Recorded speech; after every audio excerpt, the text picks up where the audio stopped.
সর্বক্ষণ যারা প্রভুর ভাবনায় সংসারে নিমগ্ন থাকে, তার নামে আরাধনায় সাধনায় ভজনায় তার চিন্তায় যারা নিমগ্ন আছে সংসারে, তাদের সমগ্র জীবনের ভারটা ঠাকুর নেয়। কারণ ভগবান বলে, সংসারে আমার ভক্তের আমি ছাড়া তো আর কেউ নাই।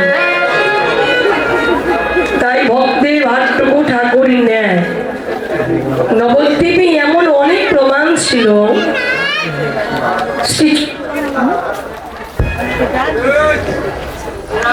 জীবনের ভারটা ঠাকুরই নিয়েছিল নিজে। যেমন নামাচার্য হরিদাস, হরিদাসকে নাম করার জন্য নবদ্বীপ ধামে বাঁশ বাজার বলতে একটা বাজার আছে। জবনীরা যখন হরিদাসকে ধরে নিয়ে বাঁশ বাজারে শত শত বেত্রাঘাত করেছিল, প্রত্যেকটা বেতির আঘাতের যন্ত্রণা হরিদাস ভোগ করে নাই। আমার মহাপ্রভু তার নিজের অঙ্গে ধারণ করেছিল। মহাপ্রভুর প্রত্যেকটা বেতের যন্ত্রণা নিজে নিয়েছিলেন ঠাকুর। কারণ হরিদাস ছিল সর্বক্ষণ প্রভুর চরণে শরণাগত। প্রভুর চরণে শরণাগত হয়ে অহর্নিশি নামে থাকতে, অহর্নিশি নাম জপনা ভাবনা আরাধনায় থাকতে। এই কারণে হরিদাসের সমগ্র জীবনের ভারটুকু ঠাকুর নিজে নিয়েছিল। শুধু হরিদাস নয়, দেখে যারাই সংসারে ভগবানের চিন্তায় নিমগ্ন থাকে, সকল কিছু ওই চরণে চিরজনমের মতো বিকায় দিয়ে যারা আমার আমিত্ব ভুলে গিয়ে সর্বক্ষণ ভগবানের সেবা আরাধনায় ভাবনায় নামে থাকে। এমনকি স্বয়ং বিগ্রহ, এমনও প্রমাণ আছে স্বয়ং বিগ্রহ ভক্তের সেবার ভালোবাসার গুণে ভক্তের জীবনের ভার গ্রহণ করে ভক্তের জীবনের শেষ শ্রাদ্ধ শান্তি করেছিল। এমনও প্রমাণ আছে। নবদ্বীপ ধামে গৌরাঙ্গীর একনিষ্ঠ এক সেবক ছিল, যার নাম ছিল গোবিন্দ দাস। সর্বক্ষণ মহাপ্রভুর সেবায় নিজেকে নিয়োজিত রাখত। একনিষ্ঠ সেবক গোবিন্দ দাস। মহাপ্রভু দক্ষিণ ভারত নাম সংকীর্তন প্রচার করতে গিয়ে গোবিন্দ দাসকে সঙ্গে নিয়ে গেল। নাম সংকীর্তন প্রচার করতে করতে দক্ষিণ ভারতে অগ্রদ্বীপ বলতে একটা জায়গা, সেখানে মহাপ্রভু কিছুদিন অবস্থান করলেন। অবস্থান করার কালে এক ভক্তের গৃহে প্রভু প্রসাদ গ্রহণ করল। প্রসাদটা গ্রহণের কালে ভক্তের অনুরোধে অতিরিক্ত গ্রহণ করা হয়ে গেল। প্রসাদ অতিরিক্ত গ্রহণের জন্য প্রভুর অজীর্ণ হয়ে গেল। আমার গৌর বলল, গোবিন্দ আমার তো অজীর্ণ হয়ে গেছে, আমাকে কিছু ভর্তুকি দিতে পারবে তুমি? গোবিন্দ দাস কি করলো, নগরী ঘুরে ঘুরে কিছু ভর্তুকি এনে প্রভুর হস্তে দান করল। যে ভর্তুকিটা আমাদের জন্য অনেক উপকার। আপনি খাবারের প্রত্যেক দিন ভর্তুকি সেবা করবেন, আপনার গ্যাস্ট্রিক আলসার ব্যাধি থাকবে না। তদ্রূপ আরেকদিন ভক্তের গৃহে সেবা করতে গিয়ে প্রভু অতিরিক্ত সেবার গুণে এদিনও অজীর্ণ হয়ে গেছে। আমার ঠাকুর গোবিন্দ দাসকে ডেকে বলল, গোবিন্দ আমাকে আজকেও কিছু ভর্তুকি দাও তো। গোবিন্দ দাস সঙ্গে সঙ্গে ভর্তুকি প্রভুর হস্তে দান করল। প্রভু বলছে, গোবিন্দ, আমি আরেকদিন হর্তকি চেয়েছিলাম তোমার কাছে, যা দিতে অধিক সময় লেগেছে তোমার। আজকে চাইবা মাত্র হর্তকি তুমি আমার হস্তে দান করলে, পেলে কোথায়? গোবিন্দ দাস বলল, প্রভু, তোমার তো মাঝে মাঝে অজীর্ণ হয়, তাই সেদিন যখন নগরীতে হর্তকি ভিক্ষা করতে গিয়েছিলাম, কিছু হর্তকি আমি এনে রেখেছিলাম। সঙ্গে সঙ্গে মহাপ্রভু বলল, গোবিন্দ, তুমি না সন্ন্যাস ধর্ম গ্রহণ করেছ? সন্ন্যাসীর সঞ্চয়ী মনোভাব জীবনে চরম পরম অর্থাৎ। কারণ সন্ন্যাসীর সম্পূর্ণ কৃষ্ণের উপর নির্ভর হওয়া উচিত, যে আমার কৃষ্ণ আমার ভাগ্যে আজকে যা মিলাবে তাই গ্রহণ করব, কালকে চিন্তা নেই, যে কালকে কি খাবো ওর জন্য কিছু রেখে দে, চিন্তা নাই। কালকে যদি আমার গোবিন্দ আমার কৃষ্ণ আমার ভাগ্যে কিছু মেলাই গ্রহণ হবে, নচেত অনাহারে থাকবো। আরে সংসারে ভগবানের শরণাগত হয়ে যারা চলে, সকল কিছু ভগবানকে দিয়ে যারা থাকে, ভগবান তাদের কোনোদিন অভুক্ত রাখে না বাবা, কখনোই না। ভগবান তাদের মুখে কোনো না কোনো ভাবে আর জোগায়। তাহলে মহাপ্রভু বলল, গোবিন্দ, তোমার অন্তরে গার্হস্থ্য ভাব কাটে নাই, তুমি গৃহে ফিরে যাও, গৃহ ধর্ম পালন করো। মহাপ্রভু স্বয়ং গোবিন্দ দাসকে অগ্রদীপতি বিবাহ দান করে গৃহে পাঠিয়ে দিল। সামান্য একটু হর্তকির জন্য যে একনিষ্ঠ সেবক ছিল গৌরাঙ্গে, তাকে চরম ছাড়া প্রভু করে দিল। গোবিন্দ দাসকে বিবাহ দান করে গৃহে পাঠালেন। গোবিন্দ দাস গৃহে এসে প্রতিষ্ঠা করলেন গোপীনাথকে, তার নাম দিল, বিগ্রহ প্রতিষ্ঠা করে তার নাম রাখলেন গোপীনাথ। গোপীনাথকে ঘরে প্রতিষ্ঠা করে নিত্য গোপীনাথের ভক্তি পরিষেবা দেয়। সারাদিন গোপীনাথের সেবা করতে করতে গোবিন্দ দাসের দিন চলে যায়। হ্যাঁ, গোপীনাথকে সারাদিন থাকে, ভক্তি ভরে ভালোবাসে, সেবা করে। গোবিন্দ দাসের দিন ভালোই কাটছিল। গোবিন্দ দাসের ঘর জুড়ে একটা পুত্র সন্তান এলো। পুত্র সন্তান আসিবার কিছুদিন পর তার স্ত্রী মারা গেল। স্ত্রীটা মারা যাওয়ার কিছুদিন পর তার পুত্রটাও মারা গেল। একটা বস্তু আপনি পাবেন না, সেটা একটা জ্বালা, কিন্তু পেয়ে হারানোর যন্ত্রণা ভিন্ন। শ্রীপুত্র হারাই গোবিন্দ দাস দিশেহারা, প্রাণে শান্তি নাই। সময় মতো গোপীনাথের সেবা দেয় না, সময় মতো গোপীনাথের ভোগ রাগ করে না, গোপীনাথ অনাহারেই থাকে। একদিন স্বপ্ন যোগে গোপীনাথ গোবিন্দ দাসকে দেখা দিল।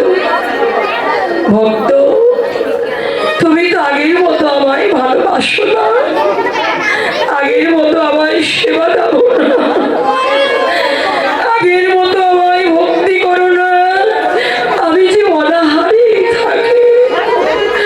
গোবিন্দ দাস বলছে, প্রভু, তুমি তো জানো আমার হৃদয়ে শান্তি নেই। কেন? স্ত্রী মারা যাওয়ার পর ভেবেছিলাম একমাত্র পুত্র আমার জীবনের শেষ অবলম্বন, যে জীবনের শেষ জীবনের ভাটটুকু গ্রহণ করবে।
সেদিন আমাদের কথা যেন মাধব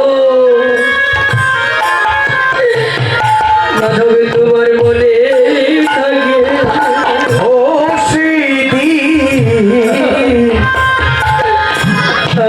আমাদের কথা যেন তোমার মনে থাকে সেদিন তুমি দয়া করে ভগবান আমাদের করে দিও রে ও মাধব সেদিন আমাদের কথা যেন মনে থাকে সেই দিন দয়া করে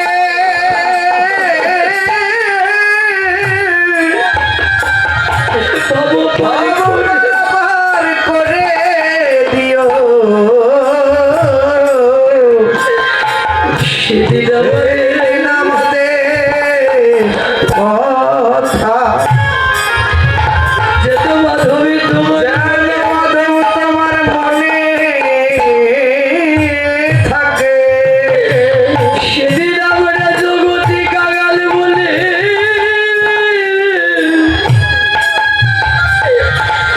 আমাদের পারে ফেলে যেও না মাধব তোমার সঙ্গে করে আমাদের তুমি দিয়ে যেও আমরা কাঙাল বলে আমাদের ফেলে যেও আমাদের ফেলে যেও না সেদিন সেদিন সঙ্গে করে নিয়ে আমাদের নিয়ে যাও যেদিন আমরা বসে কাঁদব রে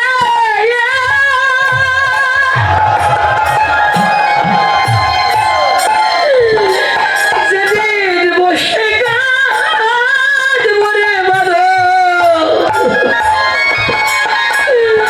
ওই পারে আসে সেদিন তুমি দয়া করে মাধব তোমার সঙ্গে নিয়ে যেও। যেদিন বসে কাঁদিব হরি নাই বাবুর হরি ওরে বসে কাঁদিব ওই পারের ঘাটে সেই দিন তুমি দয়া করে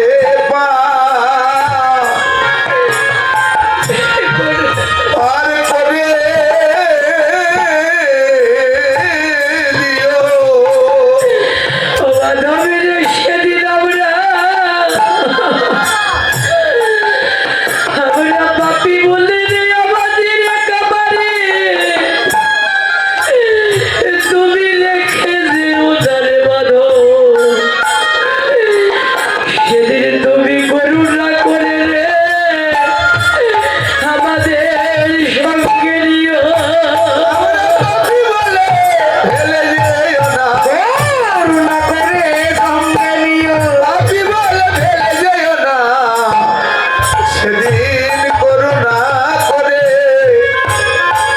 পার করে দিও ব্রহ্মাণ্ড মাঝে যারা ভগবানের আতুল চরণে এমন নিজেকে সঁপে দিয়ে সর্বক্ষণই তাদের গোবিন্দ গৌর ভাবনায় নিমগ্ন থাকে তাদের সমগ্র জীবনের ভার ঠাকুর নেয় আজকে মহাপ্রভু নিজের সুরধ্বনি গঙ্গার কুলে অগণিত ভক্ত সঙ্গে নামের খেলা খেলে ভক্তের চরণ দলিতে গড়ে গিয়ে প্রেমানন্দে কাঁদলেন আর আমাদের শিক্ষা প্রদান করল। তোমরাও জীবনের যত আত্মহংকার অভিমান হৃদয়ে যত ঐশ্বর্যবান চিরকাল জনমের মতো এই ভক্তির চরণে বিসর্জন দান, বৈষ্ণবী চরণে বিকায়ে দিয়ে। কারণ কি? অহংকার, অভিমান, ঐশ্বর্য এগুলো হৃদয়ে বিন্দু মাত্র থাকতে কোনোদিন ভগবানের নামে প্রাণ কাঁদে না, হৃদয় বিদারিত হয় না। এ কারণে মহাপ্রভু প্রাধান্য দিয়েছে সাধুর কাছে গিয়ে ভক্ত সঙ্গ ধরে অন্তরে যত আবর্জনা ময়লা আছে এগুলো আগে দূর করো, ত্যাগ করো, হৃদয়ে দৈন্যতা ধারণ করো, হৃদয়ে যেন তোমার ভজনের পথে দৈন্যতা থাকে। কারণ ভজনের প্রধানই হলো দৈন্যতা, অহংকার, অভিমান। ত্রিনাদপি শুনিছেন তরুণীব সহিষ্ণু না অমানিন মানদেও কীর্তনে সদা বলি। মহাপ্রভু শিক্ষাষ্টক শ্লোকে প্রভু শ্রীবদনে বলেছিলেন, কৃষ্ণ পেতে চাইলে, কৃষ্ণ ভজন পথে উন্নীত হতে চাইলে, কৃষ্ণ প্রেম ভক্তি জীবনে লাভ করতে চাইলে, জীবন ধন্য করতে চাইলে আগে হৃদয়ে দৈন্যতা নাও, আগে নিজে নিচু হও। আগে উঁচু হতে যেও না, নিজে আগে দৈন্যতা ধারণ করো। বাহ, মহাপ্রভু শিক্ষা প্রদান করেছিলেন ভক্ত রঘুনাথ দাসকে এই কথাগুলো। যে রঘুনাথ দাস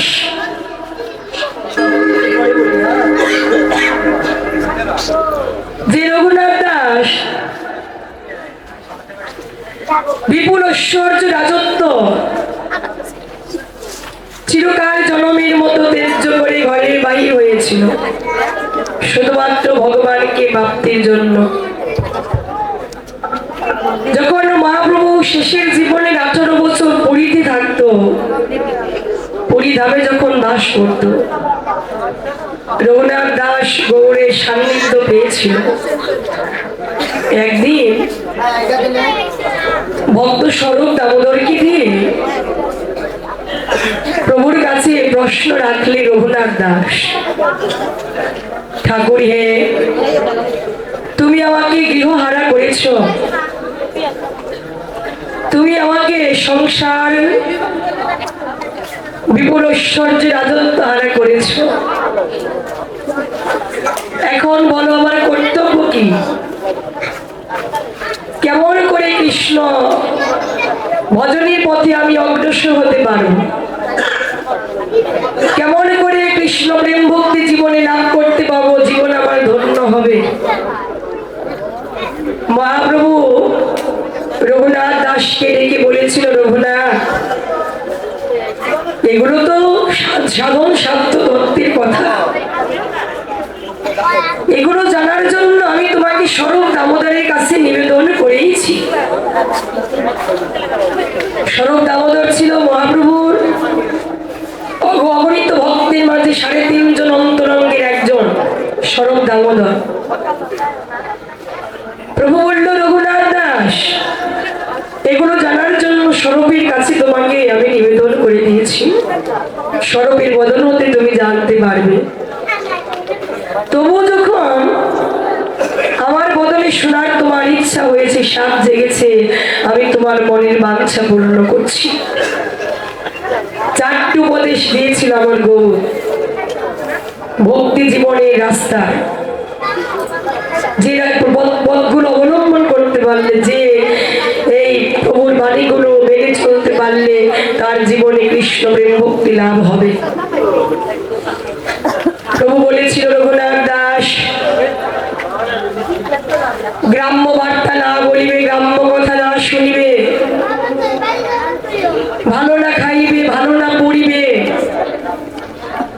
নিজে অমানি হয়ে সতত অন্যকে মান দান করে বদলে কৃষ্ণ নাম নিবে, আর ব্রজে রাধা কৃষ্ণকে মানুষের সেবা দান করবে। রাধে যে পথে শিক্ষা দিল ভক্তি লাভের পথে, রাধে মহাপ্রভু বললেন, গ্রাম্য বার্তা বলবে না, গ্রাম্য কথা শুনবে না। গ্রাম্য